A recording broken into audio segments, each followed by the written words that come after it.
Penguin Random House Audio presents The Book of Joan. Tales of mirth, mischief, and manipulation. This is the author, Melissa Rivers. For my mother, whom I think about every day, and for my father, who, as of this past September, is no longer resting in peace. Melissa, Helen Keller once said, "Life is a great adventure or it's nothing." Of course, she said it to a coffee table, but you still get the point. Joan Rivers. Borrowed time. I never thought I'd be sitting in a hospital making a decision about turning off a ventilator. I guess in my head, I knew it was a possibility, as we all know we may face that kind of decision for a loved one someday. I just didn't know I'd have to make it so unexpectedly. Just last night, my mother and I were on the phone, laughing and joking about an old friend she'd run into. It was a typical checking in with each other kind of call. I had no way of knowing that it would be our last conversation. What I wanted was for my mother to sit up and say, "Wow, that was a nice nap. What time is hair and makeup?" What I needed was 5 minutes so I could tell her all the crazy, hilarious things that had gone on around her for the last week. We were probably the only two people in Mount Sinai who would have seen the humor in all this madness. But since I didn't get those last 5 minutes, in our family, we always laughed our way through the pain, so I decided to write a book that would have made her laugh. At least once a day, she used to turn to me and say, "Can you believe this shit?"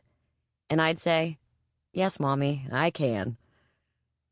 Mommy, I hope you're somewhere listening, and God knows editing this book. But the thing I hope most of all is that you're smiling. She works hard for the money. One of the questions I'm most often asked is, did your mother always work so hard? I wish I had an answer. According to her cousin Alan, one of the few relatives she felt was worth speaking to or acknowledging, he once said, "Your mother was like this before you were born. She wanted to be sure she was one step ahead of everybody else. It used to make your grandmother crazy.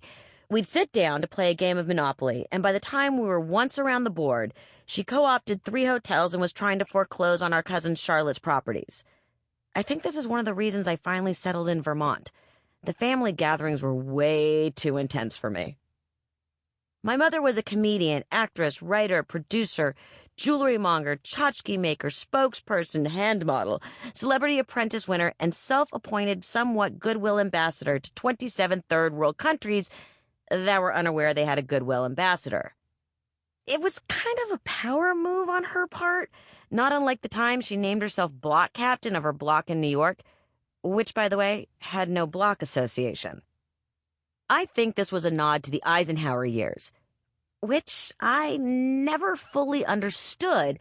Well, what it was many suburban neighborhoods had these block captains who were in charge of getting people into the local bomb shelters during nuclear attacks. The woman was ridiculous. James Brown may have been the hardest working man in show business, but I am pretty sure my mother was the hardest working woman. Even at 80 years old, she was on the go, from gig to gig, show to show, all the time. She was always working, always moving. She was like Sisyphus with jokes. Let me give you an example. A typical week for her last year was Monday. Start working on weekly episode of Fashion Police in the morning and during the day. Drive down to Philadelphia for the QVC show, and work on her new book or a TV or a movie script in the car on the way down. Tuesday, more work on Fashion Police and meet with her various agents, business people, jewelry designers, etc., etc., etc. Nighttime performance at the West Bank Cafe in New York City. Wednesday, early morning flight to Los Angeles for Fashion Police meetings all day and all night. Thursday, arrive at E! Studios at 5 a.m. to prepare for Fashion Police taping at 8 a.m. Afterward, press obligations and business meetings. A quick dinner of Chinese food with Cooper before catching the red-eye back to New York City. Friday, travel to whatever city she was appearing in that night and then give a 90-minute performance. Saturday, travel to whatever city she was appearing in that night, do another 90-minute show, then travel back to New York. Sunday. Not unlike for God, a day of rest. And by rest, I mean reading scripts, writing a book, doing the Sunday New York Times crossword puzzle and ink. Let me just stop right here for a second and tell you something. She was a terrible speller, but no matter how many spaces were allowed, she'd make those letters fit. No puzzle went unfinished. When I would point out that there was a mistake, she'd say, "Don't bother me with the details. It works for me." I actually put a book of crossword puzzles, a pair of glasses, and her favorite pens in her casket. Somewhere in heaven, there's a small blonde woman misspelling a 4-letter word for Asian housemaid. And once that was done, maybe, just maybe, she would find time to catch a matinee of a Broadway show with her best friend, Margie Stern, and then immediately afterward call her agent to find out if she could take over the lead in whatever show she had just seen. I swear I once overheard her screaming at her agent, "I'd be a fabulous Willie Loman." And that was a light week. She still found plenty of quality and quantity time to criticize me. Just writing that tires me out. I remember a conversation we had after one of our very long Thursdays.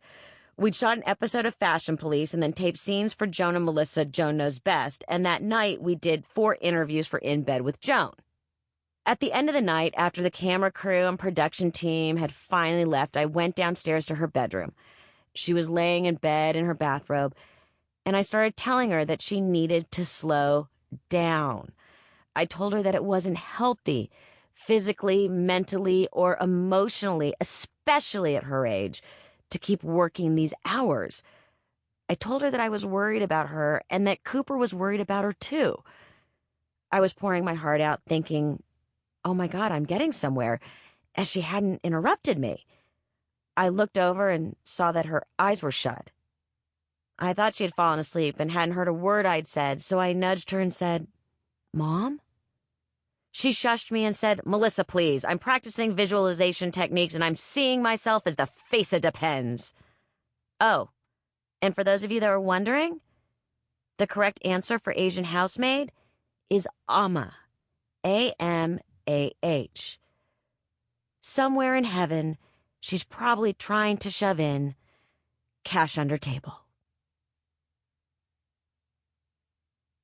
The need to succeed.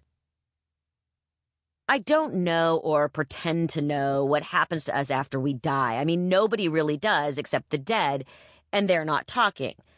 At least not to me, but I have AT&T. I mean, I can barely get living people on the phone. I also don't know if there's a heaven or a hell, even though I've been to Winnipeg in the winter, or an afterlife.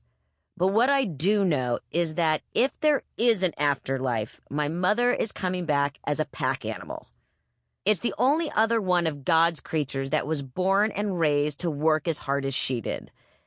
The thing is, she never thought of it as work because once she knew what she wanted to do, there was no stopping her. I think both nature and nurture had a role to play in my mother's tireless and never-ending work ethic. Her parents were both Russian immigrants who were uprooted from their countries and came to the United States with nothing. I believe the immigrant mentality of working hard to get ahead was taught to my mother and her sister, my Aunt Barbara, by their parents.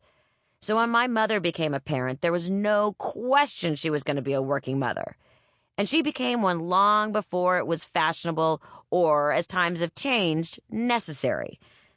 Although, truth be told, she considered work a necessity, like water, air, food, and bespoke living room furniture.